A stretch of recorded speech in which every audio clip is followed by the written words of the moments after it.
Hello everybody, it's me, Stephen Allain, your favourite herpetologist. And today I've got another set for you from Toymany. But before we dive into it, I know in the last video I confused a couple of people by wearing gloves. And this is kind of something that I've kept going since the first video, whereby we had a whole host of amphibians and I was trying to demonstrate my biosecurity protocol. So I'm going to stick with it for these realistic toy videos, just to have a bit of continuity, but also a bit of an inside joke between myself and my community. So, what is inside this box? And it doesn't really look like much, but inside we have a whole host of sea turtles. And I've kept them in their wrappers this time because some people asked how the models came wrapped. In the previous couple of videos, I've already taken them out of their packaging and just dumped them on this table, but I thought I'd show you how they come wrapped from Toymany. So what I'm going to do shortly is take them out their wrapping, and we'll come back and go through each of these 6 models in turn, going through which species they are, how well they depict the species in nature, and talk about any other factors as well. So I'm going to go and do that now. Right, I've been able to liberate the turtles from their plastic, which is quite ironic given the conservation issues that face turtles at the moment. But I know that Toymany is in the process of trying to find ways to reduce its plastic waste, so hopefully that changes in the future. If you've not watched one of these videos before, what I do is I go through each of the figurines in turn, we look at them, we talk about them, and then I put them back in the box. So we're going to start first of all with this species here, which hopefully most of you will be able to recognize. This is the leatherback sea turtle. Given the scale of the model, the coloration, and all of those sorts of things, this is a very good representation of leatherback. There are some others produced by other companies that are also very good, if not better than this. But given the price point of these models and also the size, it's hard to sometimes capture the detail, not just in the physical features, but also in the paint stage as well. So this is, I'm extremely impressed by this. And if you live here in the UK like me, this is probably one of the turtles that you're most likely to see around our seas, just because our oceans are getting warmer and these guys love to eat jellyfish. And if you've ever been to a British beach after a storm, you know they're usually full of jellyfish. These guys tend to visit in order to try to hoover some of those up before they get stranded. So yeah, starting with a leatherback, where we're going to go to next. So here we have a hawksbill turtle. Hopefully that is evident from the shell pattern and the rest of the anatomy here. These guys, again, sometimes arrive in British waters. Unfortunately, though, the water's slightly too cold for them. It's just on the edge with leatherbacks, and they get cold shock and have to be then sent to specialists before being released back into the wild, sometimes in the Mediterranean or the Canary Islands in some cases. You would have seen pictures of these online, no doubt. Their shell is extremely attractive and was used for decades, if not centuries, for decoration. And thankfully now, in most cases, sea turtles are protected from the use of their shell in decorative items. Looking at the pattern on the scales and also on the shell, this is a very, very good representation of a hawksbill, and I'm happy to have it in my collection.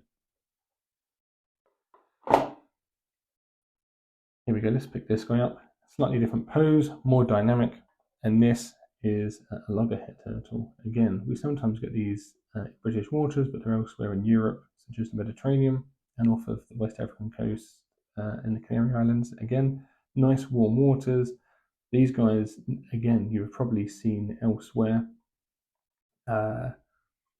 And I'm just looking at the detail here on the head, on the flippers there, and also on the shell. But also here with the plastron and the scales beneath or between, sorry, the plastron and the legs. And there's a fine level of detail here that the colour captures that beautifully. And again, this is a nice dynamic pose. Thankfully, not all of the turtles here are in that sitting pose. This is, quite dynamic, and again, a very good representation of the species.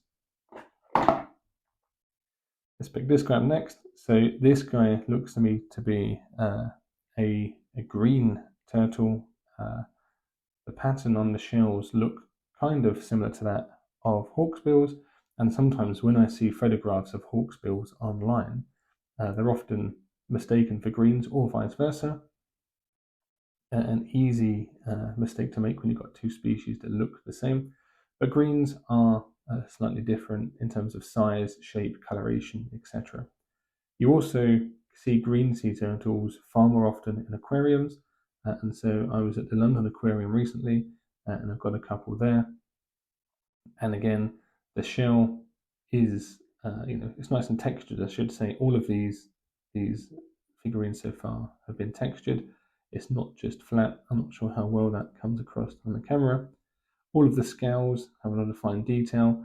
Some of them have been highlighted with other colours, which is great. It's nice to see some colour gradient.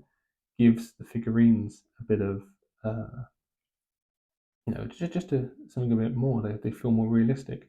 It does seem here, though, that however, whoever painted this model missed a little bit and made a few mistakes. But hey ho, there's nothing like having a figurine of your own that's a little bit different and unique to everything else.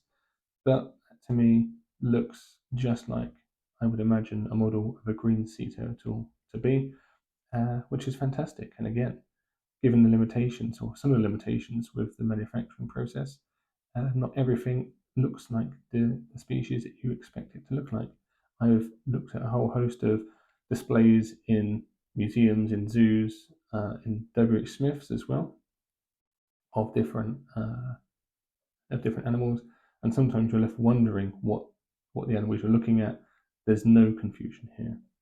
We're down to the final two, and both of these look quite similar. I'm going to start with the species that you probably haven't heard of before, and it is this one here, which is the flatback sea turtle. And so there are 7 species of sea turtle altogether. It's a shame we've only got 6 here. We're missing one of them. We'll come back to it in a moment. But this is the flatback sea turtle, which is typically found in the waters around Australia and Papua New Guinea. And its shell, as you can tell, is nice and green, similar to the green sea turtle, but the ranges don't really overlap. We've got a nice view head-on of the head there. The plastron detail is pretty great as well, consistent with the rest of the models. The same with the scales on the legs, underneath the head, on the tail, etc. And given the arrangement and organisation of the scutes here on the shell, we can tell that this is a flatback turtle. I should also say as well that in all of the other models where they have these individual different cells, if you like, of their shell, they are as they would be expected in nature. And just to prove that, I'm going to hold up here the final turtle, which is an olive Ridley, and you can see there that they are very different from one another.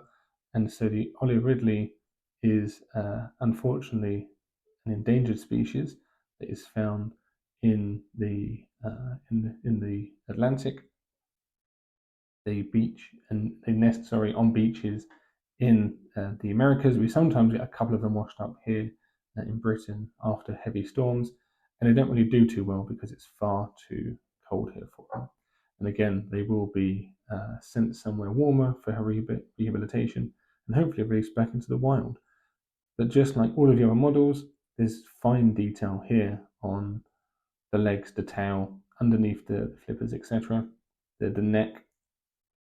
There's a great texture to all of these, and the arrangement of all of these different segments allows you to identify that as an olive Ridley.